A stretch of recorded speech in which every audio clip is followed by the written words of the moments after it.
que a gente começa o último programa do ano de 2020 com um convidado muito especial, o cirurgião Nivaldo Sagai, ex-presidente da Sociedade Paranaense de Coloproctologia e diretor de inovação e estratégia da Gastroclínica Cascavel.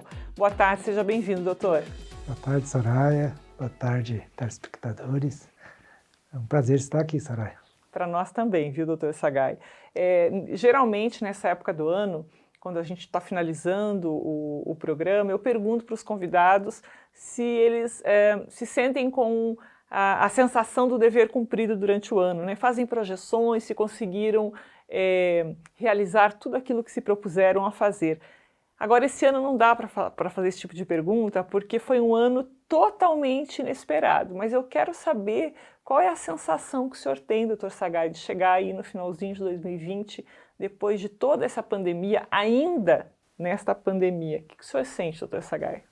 Olha, Soraya, no começo do ano a gente tinha uma projeção normal, de todos os anos, crescimento, atendimento, alegria, produção, e mudou tudo, né? Mudou tudo, e essa mudança veio de uma maneira assim dupla. Uma é que nós tivemos que refazer tudo na vida, né? Nós refizemos tudo, o nosso trabalho, comunidade, essa pandemia mudou tudo. E com ela veio a força nossa, dos brasileiros, dos médicos, o pessoal da saúde, para combater essa pandemia, esse desastre mundial que está ocorrendo. Então, isso fez com que a gente mudasse a nossa estratégia. Nós criássemos alternativa, visse o mundo diferente e ver o valor da nossa profissão, da medicina, da saúde, das pessoas que lidam da saúde para combater essa pandemia.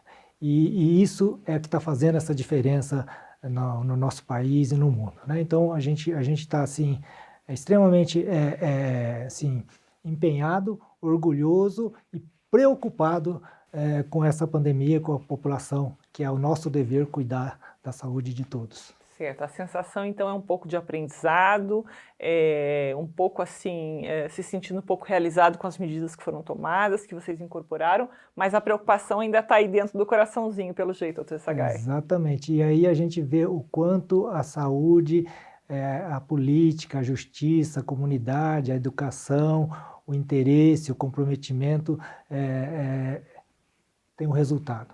Então, nessa hora a gente vê as coisas boas acontecendo e as coisas também não boas acontecendo, interferindo no nosso dia a dia e no resultado final. Tá, já que o senhor tocou nesse assunto, vamos falar um pouquinho sobre o impacto que a pandemia de Covid-19 causou em todos os setores, doutor Sagai. A gente sabe que o senhor é um crítico contumaz, é um pensador moderno e isso contribui muito para a sociedade, né? Vamos começar falando pela saúde aqui. Qual é a análise que o senhor faz das medidas que foram tomadas lá no começo da pandemia aqui no Brasil, que foi início de março, final de fevereiro, início de março, considerando aí o lockdown inicial que teve, seguido de toque de recolher, que voltou a vigorar no começo desse mês também, né? A gente está no final de dezembro, as coisas mudaram um pouco.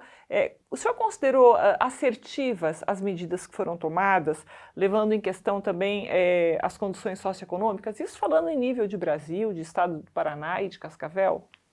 Soraya, hoje a gente tem uma nítida visão da realidade, né? E eu faço questão de fazer alguns comentários hoje, porque a gente, com essa experiência e com a visão que a gente tem e com o envolvimento que a gente tem com essa doença, com a saúde e com o país, a gente pode já emitir algumas coisas que deve ser refletida, deve ser analisada e principalmente as pessoas públicas, o médico é uma pessoa pública, porque ela atende o público, né? Tem que refletir e eu acho que tem que ser muito racional e menos emotivo, menos partidários, menos tendencioso. Tá? A medicina, Soraya, a medicina é uma ciência pura, é uma ciência que não admite interferência, coisas erradas, para lá nem para cá. Se você fizer alguma coisa na medicina, na saúde, no medicamento, numa cirurgia, no internamento, ela vai ter um efeito imediato ou tardio. Então a medicina tem que ser aplicada como ela é. Covid é uma doença infecto-contagiosa, de um contágio assim, alarmante, infecta muito fácil, de uma letalidade em certa população muito baixa, e algumas nem existem, e alguma camada da população muito grave. Então, com o tempo, a ciência, o estudo, já tem uma nítida visão sobre essa doença e como ela se comporta, como deve ser tratada e como deve ser feita. A ciência. Agora, quando você pega outros setores, como a política, a justiça, a economia, que é uma área super importante, que é fundamental em qualquer país, para apoiar a saúde, a ciência, de maneira indireta. Mas quando ela começa a interferir, como se ela fosse sabedor da ciência, o domínio do tratamento, do entendimento, e começa a interferir na conduta do médico, do pessoal da saúde, né? E começa a tomar decisões, isso não dá certo. Pode dar certo ou pode não dar certo, porque não é baseado em conhecimento e ciência, é baseado num achismo, num estudo paralelo, porque o verdadeiro profissional que entende de doença é o médico, é o agente da saúde, né? O engenheiro, o advogado, o professor, o pessoal da mídia, qualquer cidadão, eles têm conhecimentos, mas não sabem verdadeiramente a ciência. E se você adotar um procedimento político, econômico, judiciário, como você vê uma ação da justiça, por exemplo, interferindo um exemplo que eu vou dar, essa segunda onda que está havendo no Brasil, que é muito pior, muito mais rápido e muito, talvez de consequência muito mais grave nos brasileiros, é uma consequência exclusivamente dos políticos e da justiça. Por quê, doutor? Por quê? Porque a medicina, nós estávamos... Tem uma água, se eu precisar, doutor Sagai, fica à vontade.